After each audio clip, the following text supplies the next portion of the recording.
Hola a todos, el padre Omar Jaime Salinas. Actualmente sirvo en la parroquia de Nuestra Señora del Rosario de Fátima, en Unidad Habitacional El Rosario, Tlalnepantla. Ahora continuando con esta bella iniciativa de meditar el Evangelio de todos los días. Hoy nos toca meditar un fragmento del capítulo 14 del Evangelio de San Juan, de los versículos 21 al 16. Y dice así: En aquel tiempo Jesús dijo a sus discípulos: El que acepta mis mandamientos y los cumple, ese me ama. Al que me ama a mí, lo amará mi Padre, y yo también lo amaré y me manifestaré en él. Entonces le dijo Judas, no el Iscariote: Señor, ¿por qué razón a nosotros sí te manifestarás y al mundo no? Le respondió Jesús: El que me ama cumplirá mi palabra y mi Padre lo amará, y vendremos a él y haremos en él nuestra morada. El que no me ama no cumplirá mis palabras, y la palabra que están oyendo no es mía, sino del Padre que me envió. Les he hablado de esto ahora que estoy con ustedes. Pero el Paráclito, el Espíritu Santo, que mi Padre enviará en mi nombre, les enseñará todas las cosas y les recordará todo cuanto yo les he dicho. Palabra del Señor. Gloria a ti, Señor Jesús. Queridos hermanos, nos encontramos en la quinta semana de Pascua. Nos acercamos cada vez más a la fiesta de Pentecostés, la fiesta del Espíritu Santo. Y estamos escuchando lo que en el Evangelio de San Juan se llaman los discursos de despedida.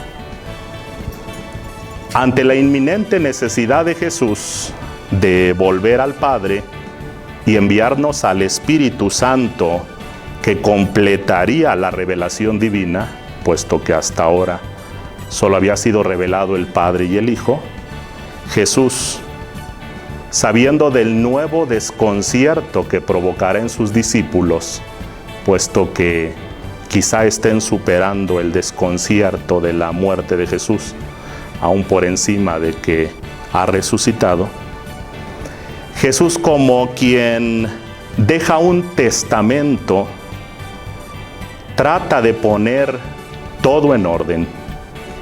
Ofrece a sus discípulos certezas o caminos específicos de permanecer unidos en el amor. El Evangelio de hoy lo resume en una frase que repite 3 veces: El que cumple mis mandamientos, el que cumple mi palabra, ese me ama y mi Padre lo amará. Parece que el camino es fácil. Cumplir los mandamientos y hacer vida a su palabra es una forma segura para mantenernos en el amor de Dios. Y a lo largo de los tiempos, quizá muchos han experimentado esa satisfacción de sentirse en el camino del Señor porque intentan cumplir los mandamientos y hacer vida a su palabra. Pero qué difícil es tener una certeza de permanecer en el camino justo cuando vivimos en una sociedad que todo lo ha relativizado. Incluso el cumplimiento de los mandamientos y de la palabra de Dios. Hoy, cada uno utilizamos la palabra de Dios a placer, o como han dicho algunos, a la carta.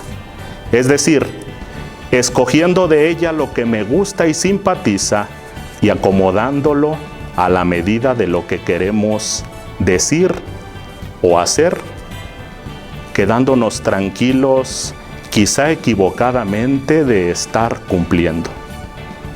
Por ejemplo, cuando queremos justificar nuestro enojo, terminamos diciendo, pues, Jesús también se enojó en el templo, expulsó a latigazos a los vendedores, pues cuánto más nosotros, seres humanos comunes y corrientes.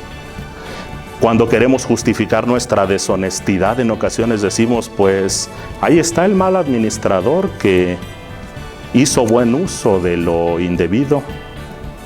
O por qué no decirlo en estos días para justificar nuestro encierro, que no digo que esté mal, y en ocasiones la evasión de nuestras responsabilidades temporales, decimos, pues Dios pidió a su pueblo que se guardara en sus casas cuando enviaría la última plaga para salvarlos.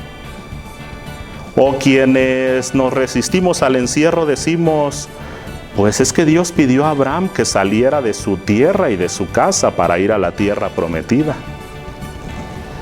Al final del día, todos hacemos uso del supuesto cumplimiento de la palabra de Dios para justificar nuestras acciones y sentirnos en el camino correcto, sin darnos cuenta que hemos sacado a la palabra de su contexto y la hemos hecho que hable como nosotros queremos.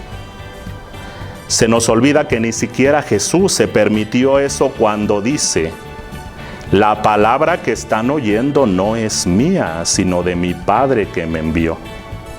Sale sobrando decir que Jesús hizo el acto más grande de honestidad cuando reconoce que lo que Él hace es la voluntad del Padre. ¿Cuánto más nosotros? Por eso, hermanos, ante este relativismo, ¿qué podemos hacer?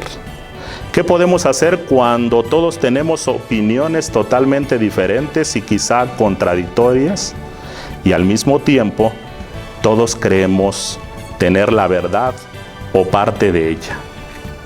¿Qué necesitamos hacer? En la última parte del Evangelio se nos ofrece una respuesta cuando dice: el Espíritu Santo les enseñará todas las cosas y les recordará cuanto yo les he dicho. Entonces, hermanos, quizá lo que necesitemos hacer sea un acto de profunda honestidad del tamaño del mundo, que no es cosa fácil, para aceptar que la mayoría de las ocasiones quien actúa en mí no es el Espíritu Santo, sino mi capricho y mi voluntad personal. Unas preguntas para reflexionar. ¿En qué ocasiones he acomodado la palabra para que diga lo que yo quiero o para justificar lo que yo hago y que en el fondo sé que no está del todo bien? O por otro lado, ¿en qué ocasiones he vivido la palabra incluso, como dice el Salmo, sin retractar lo que hago o digo, aún en daño propio? Pidámosle a Dios que nos ayude a recordar que el Espíritu Santo está en nosotros desde nuestro bautismo. Y al descubrirlo, nos conceda dejarlo actuar para que, al cumplir los mandamientos y haciendo vida su palabra, seamos una morada digna de la presencia de Dios. Que así sea.